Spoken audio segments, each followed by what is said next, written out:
સંબિત પાત્રા press conference કરી રહ્યા છે, સીધા જઈએ ત્યાં। तो सुप्रीम कोर्ट ने कुछ सख्त टिप्पणी की थी।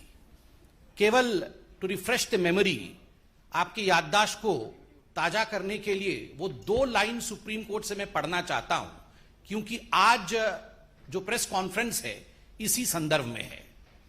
सुप्रीम कोर्ट ने कहा था क्लीन चिट देते हुए नरेंद्र मोदी जी को कि the proceedings have been pursued for the last 16 years to keep the pot boiling, obviously for ulterior design.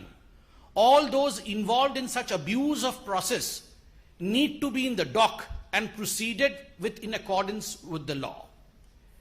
कुछ ऐसे लोग थे जो जानबूझ के अपने अल्टीरियर डिजाइन, अपने षड्यंत्र के कारण, अपने मकसद के कारण पॉट बॉइलिंग अर्थात इस पूरे विषय को जीवित रखने का काम कर रहे थे और अतथ्य प्रस्तुत कर रहे थे। अब समय आ गया है, यह सुप्रीम कोर्ट ने कहा था, कि इन लोगों के ऊपर भी कानून का सिकंजा कसे और इन लोगों को भी जुडिशियल ट्रायल फेस करना पड़े। यह सुप्रीम कोर्ट की सख्त टिप्पणी थी और मीडिया ने रिपोर्ट किया था। इसके पश्चात कुछ लोगों की गिरफ्तारी हुई। Teesta Setalvad, B Sreekumar, IPS officer Sanjiv Bhatt, कुछ लोग गिरफ्तार हुए। उनके ऊपर एक एसआईटी बैठाया गया था। आज सुबह से मीडिया रिपोर्ट के माध्यम से देश देख रही है कि ये जो एसआईटी है, एसआईटी ने अपने एफिडेविट को कोर्ट में सबमिट किया है।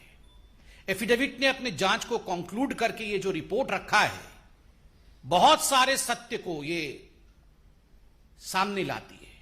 It reveals shocking truth, shocking facts have come to the fore after the SIT report in front of the court. बहुत स्पष्ट रूप से यह एफिडेविट कहती है कि तीस्ता सितलवाड़ और उनके साथी, उनके सहयोगी जो काम कर रहे थे, वो मानवता के लिए काम नहीं कर रहे थे। वो एक पॉलिटिकल डिजाइन के साथ, एक पॉलिटिकल ऑब्जेक्टिव के साथ, एक राजनैतिक मंसूबे के साथ काम कर रहे थे। और उनका मंसूबा क्या था?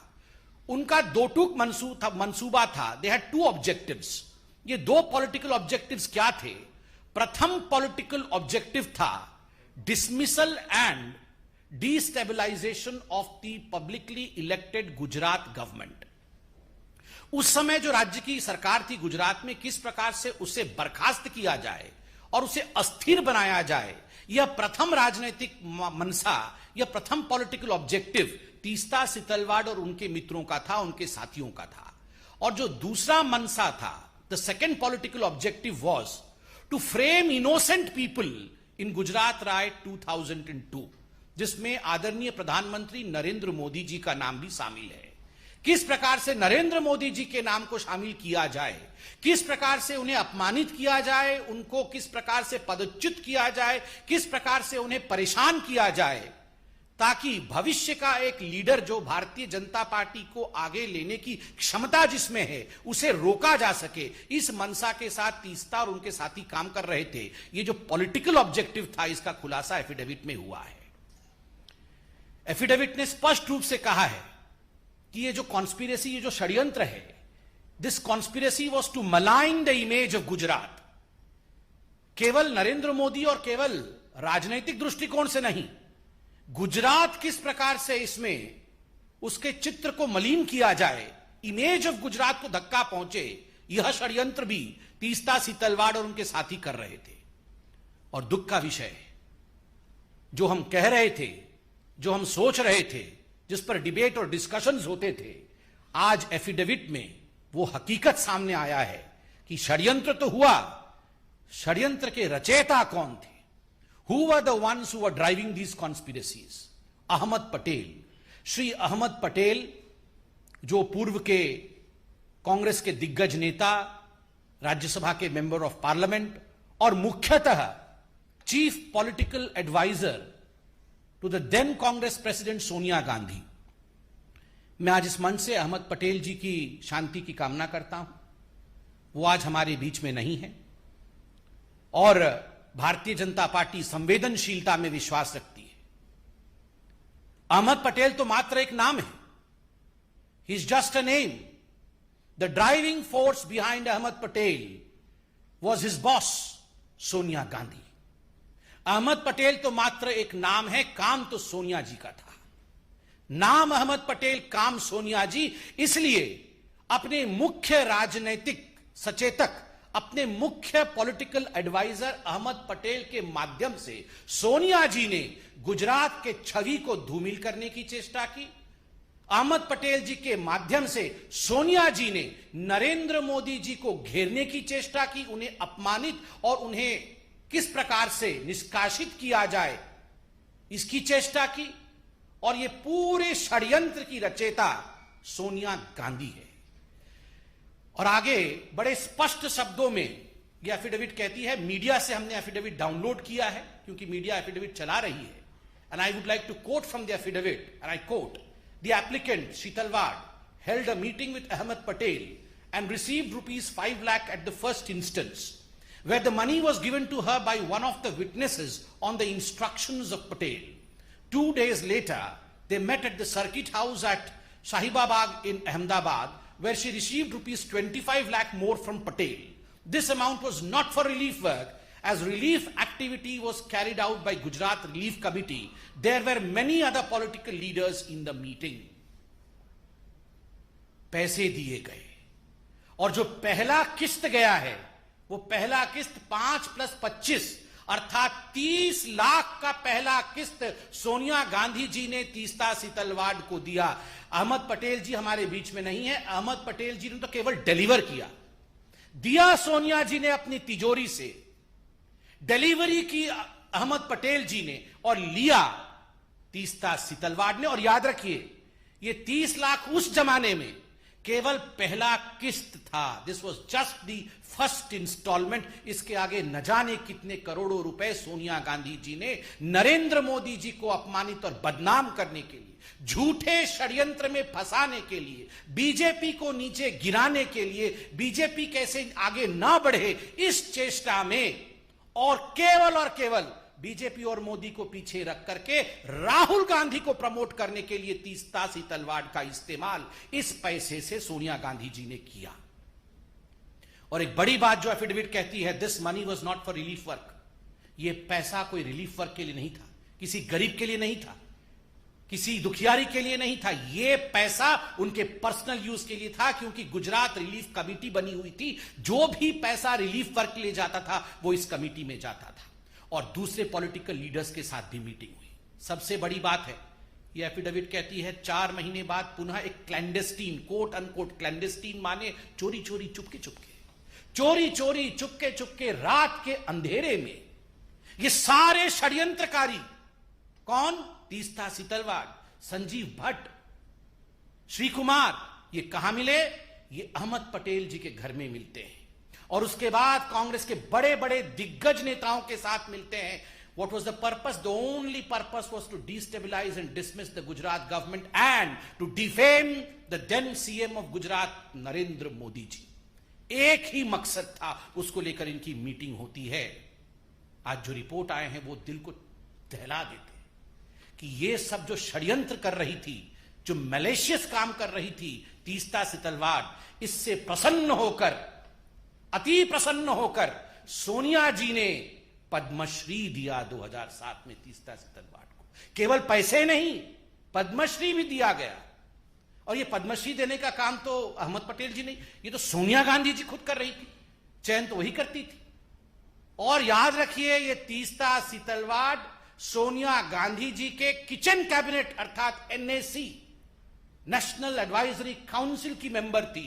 Teesta Setalwad was one of the coveted members, a revered member of the National Advisory Committee of Sonia Gandhi, which was a non-constitutional body, and she worked according to the advices of Teesta Setalwad.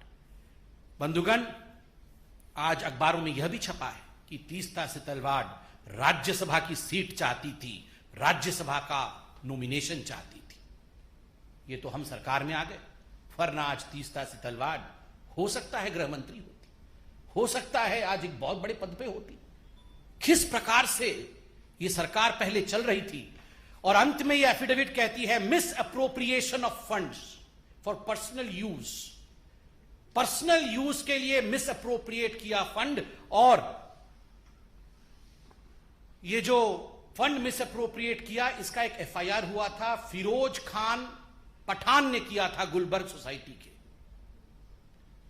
Gulberg society के खुद फिरोज खान पठान ने किया था कि पैसा तो हमारे नाम पे इकट्ठा किया, म्यूजियम बनाएंगे ऐसा कहा, किंतु ये सारे पैसे आपने खर्च किए अपने ऊपर। और मैं आज एक मोटा सा दस्तावेज लेके आया हूं।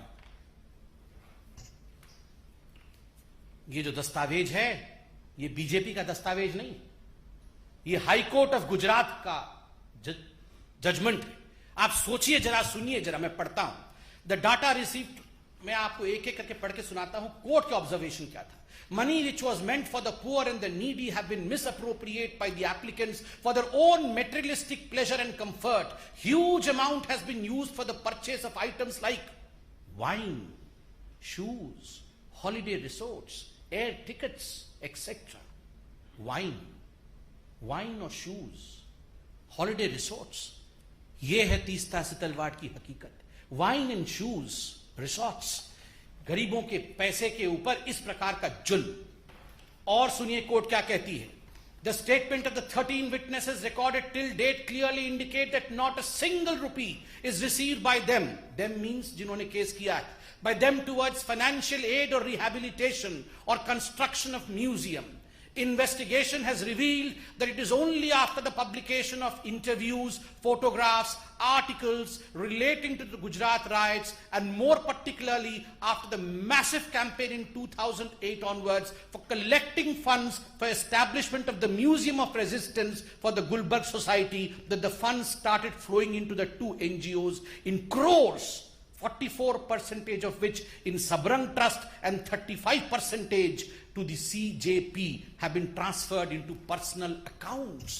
Crores were transferred into personal accounts, a court कहती है।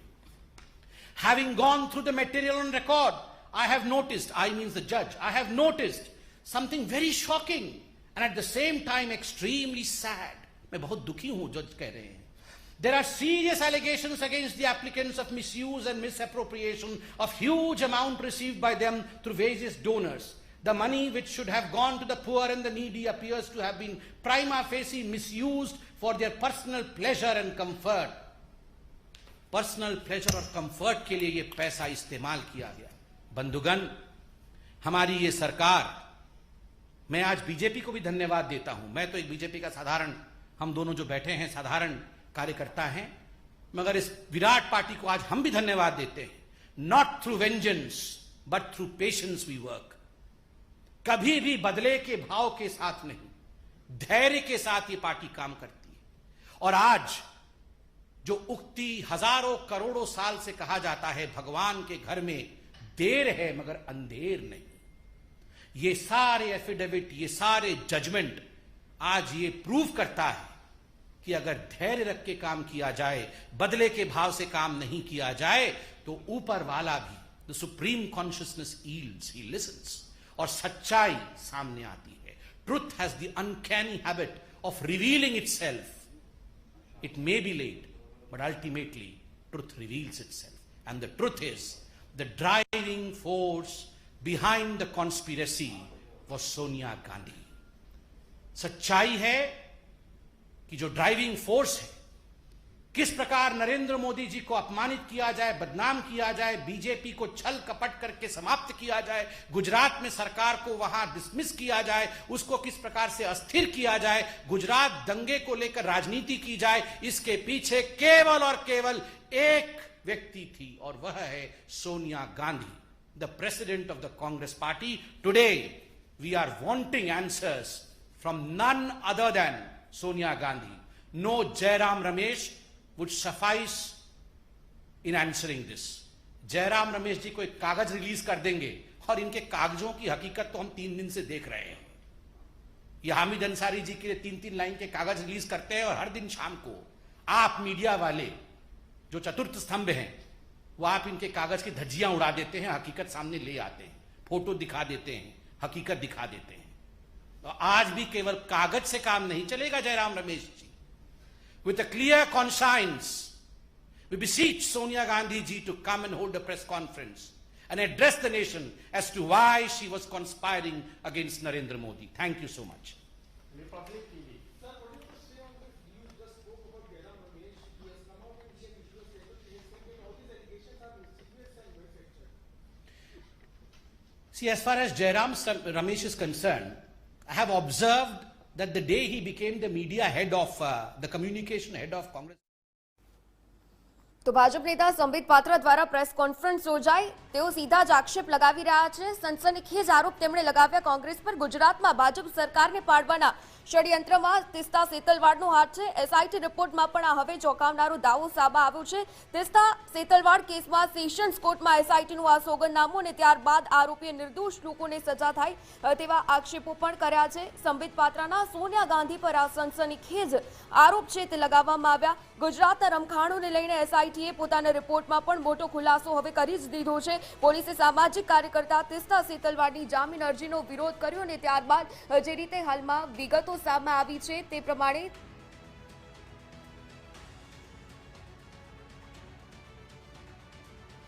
તો તીસ્તાએ ગુજરાતના તત્કાલીન સીએમ મોદીને બદનામ કરવાનો પ્લાન ઘડ્યો હતો. અહેમદ પટેલ સાથે મળીને આ પ્લાન ઘડવામાં આવ્યો હતો. તો સોગંદનામામાં ચોંકાવનારા ખુલાસા સામે આવ્યા છે. અહેમદ પટેલે તીસ્તાને 2 તબક્કામાં 30 લાખ રોકડા આપ્યા હતા. માત્ર અહેમદ પટેલનું નામ તો હતું, પરંતુ સમગ્ર કાવતરું સોનિયા ગાંધીનું માનવામાં આવી રહ્યું છે. તીસ્તાએ કોંગ્રેસના અગ્રણીઓ પાસેથી પણ રૂપિયા પડાવ્યા. તીસ્તાએ શ્રીકુમાર, સંજીવ ભટ્ટ અને અહેમદ પટેલ સાથે પણ મુલાકાત છે કરાવી હતી. અહેમદ પટેલ અને તીસ્તાએ શાહીબાગ સર્કિટ હાઉસમાં આ સમગ્ર મામલે યોજના પણ બનાવી હતી. જોકે સંબિત પાત્રા દ્વારા કહેવામાં આવ્યું કે તીસ્તાના કામથી ખુશ થઈ અને પદ્મશ્રી એવોર્ડ પણ તેને આપવામાં આવ્યો છે. આ પ્રેસ કોન્ફરન્સમાં આ તમામ બાબતો છે કહેવામાં આવી છે. તીસ્તાને જે રીતે રાજ્યસભાના સાંસદ બનવાની પણ બાહેંધરી આપવામાં આવી હતી. સમય સાથે હવે સત્ય બહાર આવી રહ્યું છે તેવું પણ સંબિત પાત્રા દ્વારા કહેવામાં આવ્યું. તીસ્તાએ ગુજરાત અને તત્કાલીન સીએમ મોદીને બદનામ કરવાનું આ સમગ્ર ષડયંત્ર રચ્યું હતું. અહેમદ પટેલ સાથે મળીને આ સમગ્ર પ્લાન ઘડવામાં આવ્યો હતો. કોંગ્રેસ દ્વારા જ્યારે આ તમામ બાબતો પર હવે આક્ષેપ લગાવવામાં આવ્યો છે. એસઆઈટીએ રજૂ કરેલા સોગંદનામામાં આ તમામ બાબતો સામે આવી રહી છે. ગુજરાતની છબીને બગાડવાનો પ્રયાસ થઈ રહ્યો છે. અહેમદ પટેલ એ સમયે સોનિયા ગાંધીના સચિવ હતા. તીસ્તાએ શ્રીકુમાર, સંજીવ ભટ્ટની અહેમદ પટેલ સાથે પણ મુલાકાત કરાવી હતી. અહેમદ પટેલ તો માત્ર અહીં એક નામ હતું. અહેમદ પટેલના નામે પીએમ મોદીને ઘેરવાનો સમગ્ર પ્રયાસ છે તે કરવામાં આવી રહ્યો છે. તો સોનિયા ગાંધીએ ગુજરાતની છબીને ખરડાવવાનો જે પ્રયાસ છે તે કર્યો અને એસઆઈટીના સોગંદનામામાં આ તમામ હકીકત છે તે ખુલી છે. તો ગુજરાતને બદનામ કરવાના કાવતરાનો આખરે પર્દાફાશ. અહેમદ પટેલે તીસ્તાને નાણાં આપ્યાનો પર્દાફાશ થયો છે. પહેલા 5 લાખ અને બાદમાં 20 લાખ આપ્યાનો ઉલ્લેખ કરવામાં આવ્યો. અહેમદ પટેલ ત્યારે કોંગ્રેસના રાજકીય સલાહકાર હતા. એસઆઈટીના સોગંદનામામાં પણ નામ સાથે તેમનો ઉલ્લેખ કરવામાં આવ્યો છે. તીસ્તા સેતલવાડ હાલમાં જ્યુડિશિયલ કસ્ટડીમાં છે. તો એસઆઈટીએ તપાસ બાદ આ કોર્ટમાં સમગ્ર સોગંદનામું રજૂ કર્યું અને સુપ્રીમ કોર્ટે આ તમામ મામલે ક્લીન ચીટ પણ આપી છે. 2002માં ગુજરાતના રમખાણોને લઈને સંબિત પાત્રા દ્વારા આરોપ લગાવવામાં આવ્યો છે. તીસ્તાએ કોંગ્રેસના ઇશારે ષડયંત્ર રચ્યું હોવાનો અહીં આરોપ લગાવવામાં આવ્યો છે. તો કોંગ્રેસ અને તીસ્તાએ ગુજરાતને બદનામ કર્યાના આરોપ લગાવવામાં આવી રહ્યા છે. તો સોગંદનામામાં ચોંકાવનારો આ ખુલાસો સામે આવ્યો. તીસ્તાને રાજ્યસભાના સાંસદ બનવાની બાહેંધરી હતી. જોકે તીસ્તાએ ગુજરાત અને તત્કાલીન સીએમ મોદીને બદનામ કરવાનો પ્લાન ઘડ્યો હતો. અહેમદ પટેલ સાથે મળીને આ પ્લાન ઘડવામાં આવ્યો હતો. તીસ્તાએ કોંગ્રેસના અગ્રણીઓ પાસેથી પણ આર્થિક મદદ મેળવી હતી. ત્યારે શ્રીકુમાર, સંજીવ ભટ્ટની અહેમદ પટેલ સાથે પણ મુલાકાત છે તે કરાવી હતી. તો ગુજરાત રમખાણ મુદ્દે ભાજપ નેતા સંબિત પાત્રા દ્વારા જે રીતે પ્રેસ કોન્ફરન્સ યોજાઈ અને ગુજરાત રમખાણ કેસમાં આ સમગ્ર સત્યતા હવે સામે આવી છે.